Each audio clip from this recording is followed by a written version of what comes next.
E aí, tudo bem? Como é que vocês estão? Firmes e fortes no estudo, na caminhada para o concurso público?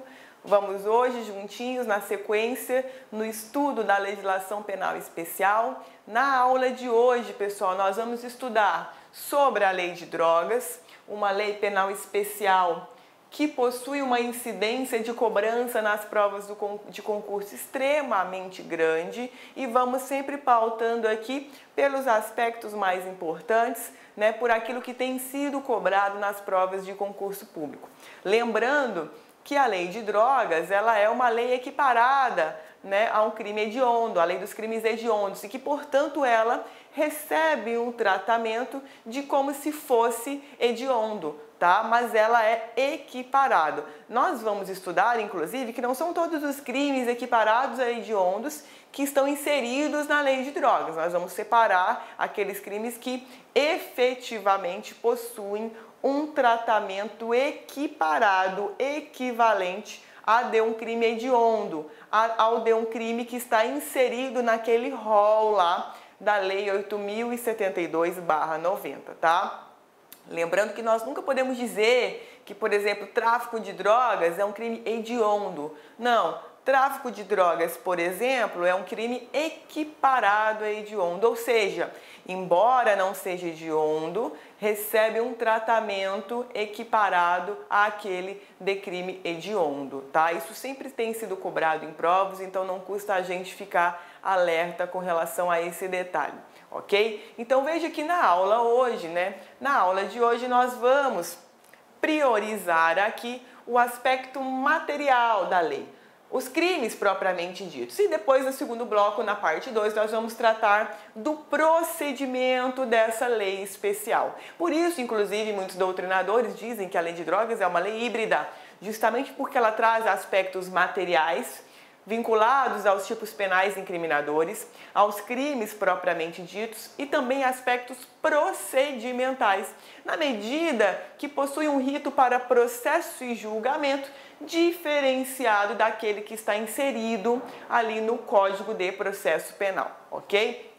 Então veja que a lei de drogas, ela criou o SISNAD, que é o Sistema Nacional de Políticas Públicas sobre Drogas. Veja, pessoal, que a lei de drogas, além de trazer tipos penais incriminadores novos, ou seja, crimes que estão vinculados ao contexto das drogas e a um procedimento especial, também ela traz algumas diretrizes no tocante à implementação de políticas públicas. E o maior avanço da lei de drogas justamente foi a criação do SISNAD, tá? Do Sistema Nacional de Políticas Públicas sobre Drogas. Então, lá na lei de drogas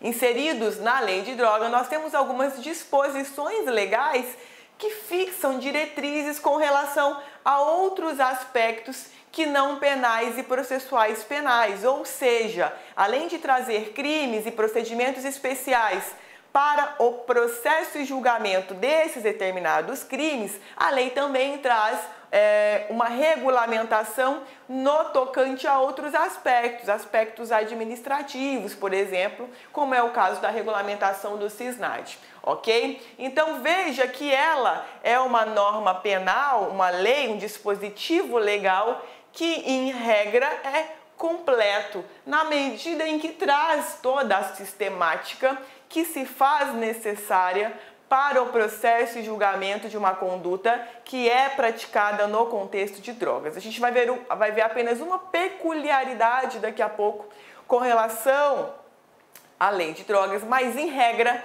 ela é uma norma que não trabalha com complementação, na medida que ela já traz todos os tipos penais incriminadores vinculados a ela e também como esses tipos penais incriminadores vão ser processados e julgados. Tudo bem? Veja que nós vamos agora iniciar um estudo das generalidades com relação a todos os crimes que estão inseridos na lei de drogas. Depois, num segundo momento, né, avançando na aula, a gente vai começar a dissecar cada crime propriamente dito. Mas agora, num primeiro momento, nós vamos ter uma visão geral com relação a todos os tipos penais incriminadores, ok? Então veja, meus queridos, que o bem jurídico tutelado na lei de drogas é a saúde pública. Então nós trabalhamos, né, com uma noção de coletividade, partindo do bem jurídico que é tutelado pelos tipos penais incriminadores. Agora, por outro lado, veja que o objeto material que é conceituado como sendo a pessoa ou coisa sobre a qual ou sobre quem recai a conduta, nesse caso aqui é coisa. Então, o nosso objeto material dos tipos penais incriminadores, de uma maneira geral, é a droga, ok? Pô, quais são os requisitos então, professora? Então nós trabalhamos com dependência física ou psíquica e desde que esteja prevista em lei ou ato administrativo lista da União. Como assim, professora? Então veja, a substância ela deve causar dependência física ou psíquica, ou seja, a droga propriamente dita, e ainda ela deve estar prevista em uma lei ou um ato administrativo que é confeccionado pela União.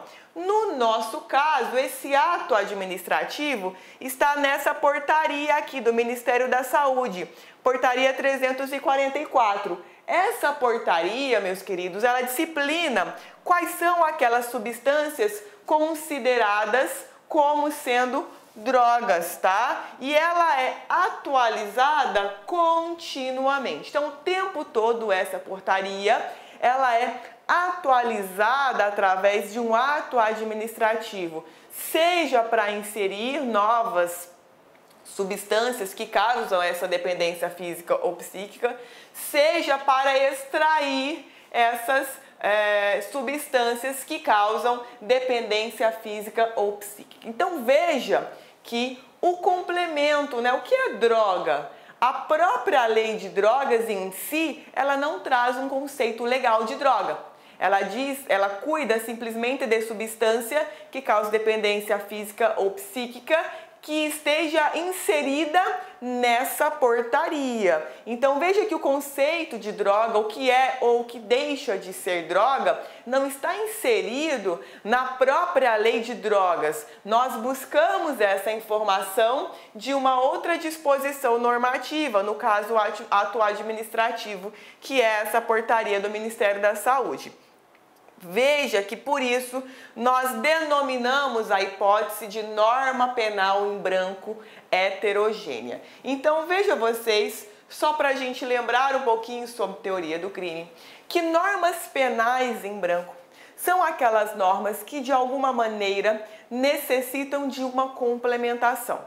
Muitas vezes a complementação que é necessária, ela está no preceito primário, que nós chamamos de tipo penal incriminador, que é o caput propriamente dito. Muitas vezes a complementação que é necessária, ela está no preceito secundário, que é a pena cominada. Então veja que nós temos geralmente, né, o crime,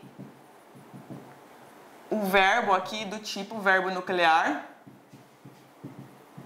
no caput, e nós temos a pena vinculada a esse crime que nós trabalhamos e nominamos como preceito secundário. Muitas vezes, o tipo penal incriminador, ele precisa de um complemento. Ou o preceito primário desse crime não está completo, ou o preceito secundário desse crime não está completo. Veja, quando eu preciso de uma complementação da pena cominada, muitas vezes esse crime, ele nos remete para outro crime, outra disposição normativa, outro preceito secundário. Então, o tipo penal incriminador, ele vai dizer assim, olha, quando o crime for praticado nessas circunstâncias, vamos aplicar as penas do artigo tal. Então, ele remete o aplicador do direito para o preceito secundário, para a pena cominada de outro dispositivo legal, de outro tipo penal incriminador. No nosso caso, o nosso complemento, ele não está no preceito secundário. O nosso complemento, que é droga, está no preceito primário. O que é droga? Nós vamos pegar da portaria do Ministério da Saúde, correto? Então veja que também aqui nós temos uma norma penal em branco, na medida em que o preceito primário, ele depende de uma complementação. Veja que dentro desse contexto de normas penais em branco, nós trabalhamos com normas penais em branco homogêneas e norma penal em branco heterogênea. A norma penal em branco homogênea é aquela norma penal em branco que precisa de uma complementação e a complementação que ela precisa está inserida em uma disposição legal de mesma hierarquia. Então, portanto, lei ordinária com lei ordinária, lei complementar com lei complementar, exemplificativamente. Então, veja, por isso nós dizemos que ela é homogênea, porque possui a mesma natureza, aquele complemento do tipo penal incriminador, ok? Agora, a norma penal em branco heterogênea é aquela norma em branco que necessita de uma complementação, de uma outra disposição normativa, só que agora a disposição normativa ela é de natureza diversa. Ou seja, estamos trabalhando com um tipo penal incriminador que necessita de uma complementação.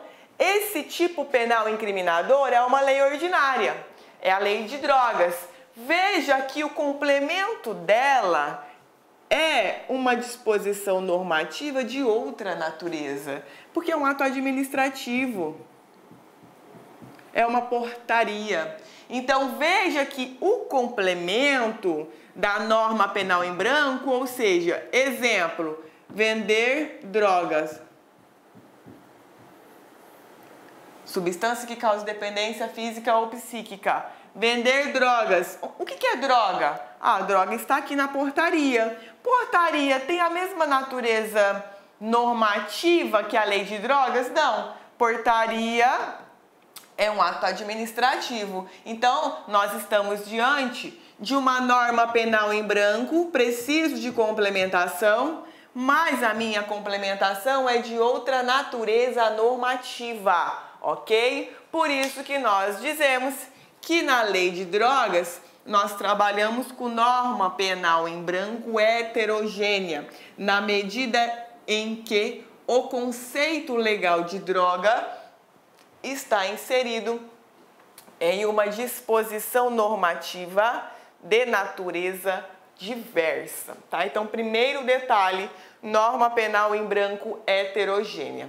Tudo bem, pessoal? Então, veja, embora nós tenhamos um bem jurídico tutelado, saúde pública, objeto material em regra, a coisa sobre a qual recai a conduta, vender drogas, nós trabalhamos com sujeitos ativo e passivo diferentes no tocante à classificação. Então, veja, com relação aos sujeitos dos crimes que estão inseridos na lei de drogas, sujeito ativo, quem pode praticar os crimes inseridos na lei de drogas? Em regra, sempre que eu falo regra, é porque eu tenho exceção. Regra, qualquer pessoa pode praticar os tipos penais que estão previstos na lei de drogas. Não é exigida nenhuma qualidade especial do agente para que ele figure na condição de autor do crime. Regra, falei regra. Qual é a exceção? Nós vamos ver algumas hipóteses em que, embora qualquer pessoa possa praticar os crimes que estão previstos na lei de drogas, muitas vezes, para caracterizar uma majorante ou, como outros preferem, causa de aumento de pena, eu preciso que a pessoa seja servidora pública.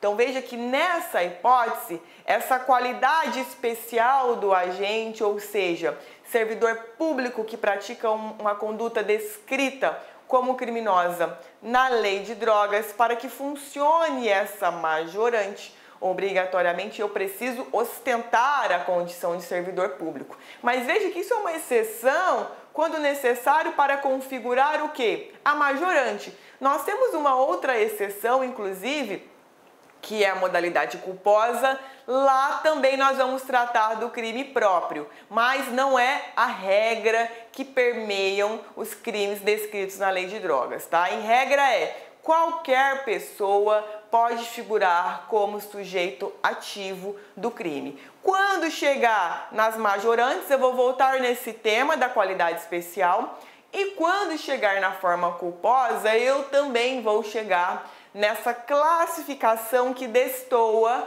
da regra dos crimes que estão previstos na lei de drogas, tá? Mas para nós hoje trabalharmos com a regra sujeito ativo, crime comum, qualquer pessoa pode praticar, ok? Depois mais para frente a gente vai ver essa peculiaridade aqui, tá?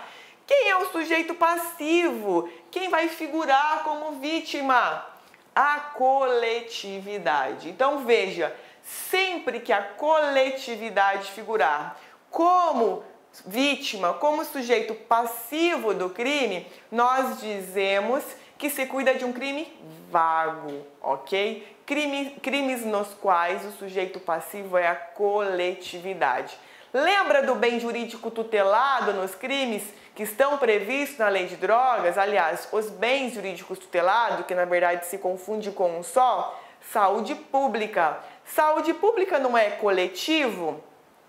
Então, isso vai refletir aqui também no tocante à classificação dos sujeitos. Então, por isso aqui nós dizemos que se cuida de crimes vagos, visto que o sujeito passivo é a coletividade. Agora, com relação ao elemento subjetivo dos tipos penais incriminadores na lei de drogas, ou seja, aquele elemento anímico que vai caracterizar o crime, regra, dolo. Então, em regra, nós trabalhamos com crimes dolosos. Qual é a exceção? Uma exceção do artigo 38, que é a modalidade culposa. Depois a gente vai dissecar esse artigo 38, não se preocupem com ele agora. Mas se lembrem, elemento subjetivo em regra dolo, ou seja, o dolo ele vai permear 99,9% dos tipos penais incriminadores na lei de drogas, mas nós temos uma exceção, que é essa modalidade culposa, tá? Outra classificação que sempre cai nas provas é que se cuida de crimes de perigo abstrato ou perigo presumido. Então, como que funciona os crimes de perigo abstrato? A prática da conduta, pessoal, por si só já gera uma presunção de perigo ao bem jurídico. Então, isso são crimes de perigo abstrato. O próprio tipo penal incriminador, ele já prevê, ele já presume, ok, que há a ocorrência do perigo ao bem jurídico no momento em que a conduta ela é praticada. Então, por exemplo, vendi drogas. Não importa se a pessoa que comprou a droga usou ou não essa droga. A lei ela já presume que houve o quê? Um perigo de lesão ao bem jurídico, saúde pública. É uma presunção legal. Por isso nós dizemos crimes de perigo abstrato, tá? Então, os crimes que estão inseridos na lei de drogas, todos eles são crimes de perigo abstrato. Crimes nos quais existe uma presunção absoluta de perigo ao bem jurídico, tá? Com relação, pessoal, ao aspecto processual da lei de drogas, todos os tipos penais incriminadores que estão previstos nela são ações penais públicas incondicionadas, ou seja, não dependem de representação. Claro, veja, quem é o sujeito passivo? É um crime vago, né? Então, quem iria representar no caso concreto? Não se teria ninguém para representar, porque nós estamos trabalhando com a coletividade. Então, não faria sentido nenhum que nós tivéssemos uma ação penal pública condicionada à representação. Quem vai representar o crime? Não tem, é a coletividade, é um crime vago. Então, veja que até a ação penal vinculada, né, ao crime de posse de droga para consumo é incondicionada, pública e incondicionada. Nenhum tipo penal descrito na lei de drogas depende de representação da vítima, ok? Ou do ofendido. Veja também que outro ponto interessante da lei de drogas é justamente com relação à aplicação ou não do princípio da insignificância. E aqui, pessoal, nós temos algumas divergências. Então, só para a gente lembrar um pouquinho, rapidinho, sobre o princípio da insignificância. Ele é um princípio que foi trazido para o Brasil e que possui requisitos para ser aplicado. Então, nós trabalhamos com alguns requisitos objetivos com relação a esse princípio. Então, olha lá. P de princípio, insignificância. Quais são os requisitos objetivos? Requisitos objetivos. Então, olha lá. Mínima ofensividade da conduta. Ausência de periculosidade social da ação.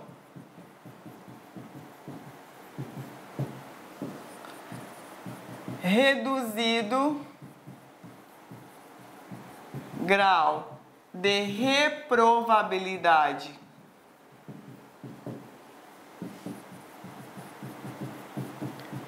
da conduta e inexpressividade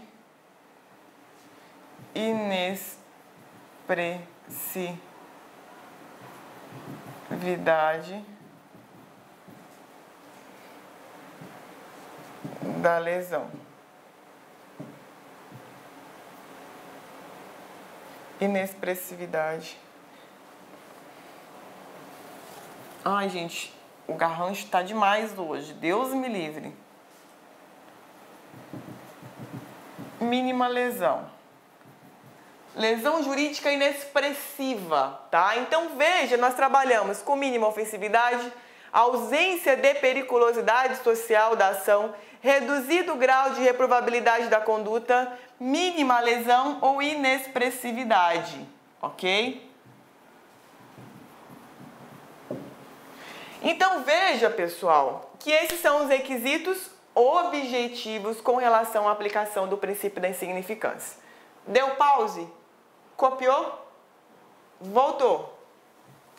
Agora, veja que o princípio da insignificância vai trabalhar conosco, né? Como nós vamos aplicá-lo? Onde ele vai incidir? Então, o princípio da insignificância, né, diante da observância dos requisitos objetivos, ele torna o fato atípico. Muitos também dizem com atipicidade da conduta. Tecnicamente, pessoal, melhor fato atípico, tá? Então, veja que o fato típico, ele é um dos substratos do crime e ele é composto por conduta, nexo causal,